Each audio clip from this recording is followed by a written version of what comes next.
ಎಲ್ಲ ಯಾವುದೋ ಊರಲ್ಲಿ ದನ ಕಾಯ್ಕೊಂಡಿದ್ದವ್ರು ನಾವು ಬಂದು ಈ ಲೆವೆಲಿಗೆ ಬೆಳ್ಕೊಂಡಿದ್ದೀವಿ ಅಂದರೆ ನಮ್ಮ ಸ್ವಂತ ಶಕ್ತಿ ಇದ್ರ ಮೇಲೆ ನಾವು ಬೆಳ್ಕೊಂಡಿದ್ದೀವಿ. ಯಾರ ಆಶೀರ್ವಾದದಿಂದ ಏನು ಬೆಳ್ಕೊಂಡಲ್ಲ. ಇವರಿಗೆಲ್ಲ ಏನು ನಾವೇನು ಕೇರ್ ಮಾಡಿ ರಾಜಕಾರಣ ಮಾಡೋಕ್ಕಲ್ಲ. ತಮಟೆ ಹೊಡೆಯೋದು ಗೊತ್ತಿದೆ, ಈ ಜಿಲ್ಲೆ ತಮಟೆ ಹೊಡೆಸೋದು ಗೊತ್ತಿದೆ. ಪುಟ್ಟೇಗೌಡರಂಥವ್ರು, ಗೋಪಾಲ ಸ್ವಾಮಿಯವ್ರಂಥವ್ರು ಇವರೆಲ್ಲ ಹೇಳ್ಬೇಕು, ರೇ ಅವ್ನು ಚೆನ್ನಾಗಿ ತಮಟೆ ಹೊಡಿತಾನೆ, ಕೊಡ್ರಿ ಅವನಿಗೆ ಕೊಡಿಸ್ರಿ, ಗೂಟದ ಕಾರಲ್ಲಿ ಬರ್ತೀನಿ ನೋಡಿದಂಥ ಕಥೆಯ ಕೊಡಿಸ್ರಿ. ಆಮೇಲೆ ನೋಡ್ರಿ ಈ ಜಿಲ್ಲೆ ರಾಜಕಾರಣನ ಯಾರು ಸುಮ್ಮನೆ ಏನಾಗುತ್ತೆ ರೀ, ಒಬ್ಬ ಗೆದ್ದಿರೋದು ಗೆದ್ದಿದ್ವಿ, ಏನೋ ಕಾಂಪಿಟೇಷನ್ ಐತೆ ಅಂದರೆ ಬೇಡ.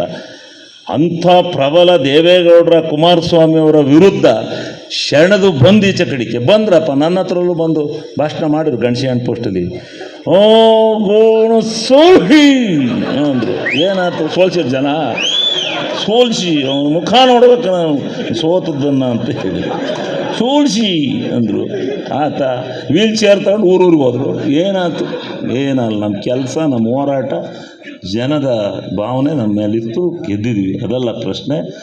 ನೀವು ಈಗೆಲ್ಲ ಈ ಜಿಲ್ಲೆನಲ್ಲಿ ಈ ಕೈಮಶಿಕೆ ವ್ಯವಹಾರದನ್ನೆಲ್ಲ ಬಿಟ್ಟು ನೀವೆಲ್ಲ ಒಂದಾಗಿ ಈ ಜಿಲ್ಲೆನಲ್ಲಿ ಮೊದಲು ಪಕ್ಷ ಕಟ್ಟಿ ಈ ಸಮಾವೇಶ ಇಂಥವೆಲ್ಲ ಸಾವಿರಾರು ಮಾಡೋಣ. ಏನು ಬೇಕಾದ್ರೂ ಈ ಜಿಲ್ಲೆನಲ್ಲಿ ತರೋಣ. ಯಾವ ಇದನ್ನು ನಮ್ಮ ಸರ್ಕಾರ ಇದೆ, ನಾವ್ಯಾಕ್ರಿ ಹೆದರಬೇಕು?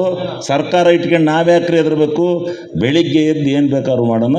ನೀವು ಈ ಜಿಲ್ಲೆಯ ನಾಯಕತ್ವನ ಮಾಡೋದಕ್ಕೆ ನಮ್ಮ ಶ್ರೇಯಸ್ ಪಟೇಲ್ರವ್ರು ಸೆಂಟ್ರಲಲ್ಲಿ ಹೇಳ್ಬೇಕು, ಹಾಸನ ಜಿಲ್ಲೆ ಹಿಂಗಾಗಿದೆ, ಹಿಂಗೆಲ್ಲ ಗೆಲ್ಸ್ಯಾರ, ನಮಗೊಂದು ನಾಯಕತ್ವ ಕೊಡಿ ನಮ್ಮ ಹಾಸನ ಜಿಲ್ಲೆಗೆ ಅಂತ ಕೇಳ್ಬೇಕು ನೀವೆಲ್ಲ.